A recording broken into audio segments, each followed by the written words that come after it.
तील भावे हायस्कूल जवळ टॅक्सीनं 12 जणांना उडवलंय। सर्व 12 जण हे एमपीएससीचे विद्यार्थी असल्याची माहिती मिळते।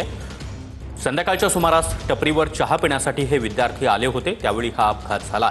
तर सर्वच विद्यार्थ्यांवर सध्या रुग्णालयामध्ये उपचार सुरू आहेत। तर हे दृश्य आपण पाहतो आहोत। याच टॅक्सीने या 12 जणांना उडवलेलं आहे। अधिक माहिती देण्यासाठी आमचे प्रतिनिधी प्रदीप कापसे आपल्यासोबत आहेत। प्रदीप, सध्या विद्यार्थ्यांची प्रकृती कशी आहे? टॅक्सी चालकाला देखील ताब्यात घेतल्याचं कळतंय।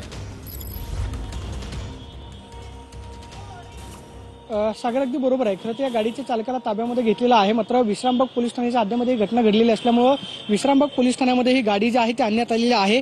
गाडीचा क्रमांक पाहतोय की MS13 EP 0354 पिवळ्या नंबर प्लेटची ही गाडी आहे। आपण पाहतोय की ज्यावेळेस विद्यार्थ्यांना धडक दिली, विद्यार्थी चहा पित होते, त्यावेळेस हातातले चहाचे कप जे आहेत त्या गाडीवरती उडल्याने आपण पाहतोय की संपूर्ण बोनेटवरती आपल्याला चहा सांडलेला पाहायला मिळतोय।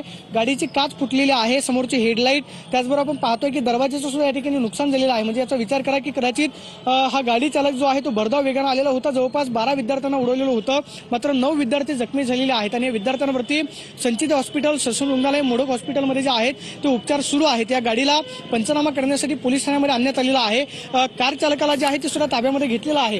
याच विश्रामबाग पोलीस ठाण्यामध्ये पोलिसांकडून जे आहे ती चौकशी केली जाते। मात्र पोलिसांकडून जी प्राथमिक माहिती मिळते तो म्हणजे या गाडीचा चालक जो आहे तो त्यानं दारूचं सेवन केलेलं होतं। या चालकाला गाडी चालवता येत नव्हती, मात्र ही गाडी जी आहे ती त्याच्या मित्राची होती। गाडी चालवता येत नसताना सुद्धा ही गाडी जी आहे ती त्यानं चालवली आणि जवळपास 12 विद्यार्थी या खरं तर अपघातामध्ये उडवले। मात्र 9 विद्यार्थी जे आहेत ते जखमी झालेले आहेत। एमपीएससीचा अभ्यास करणारे विद्यार्थी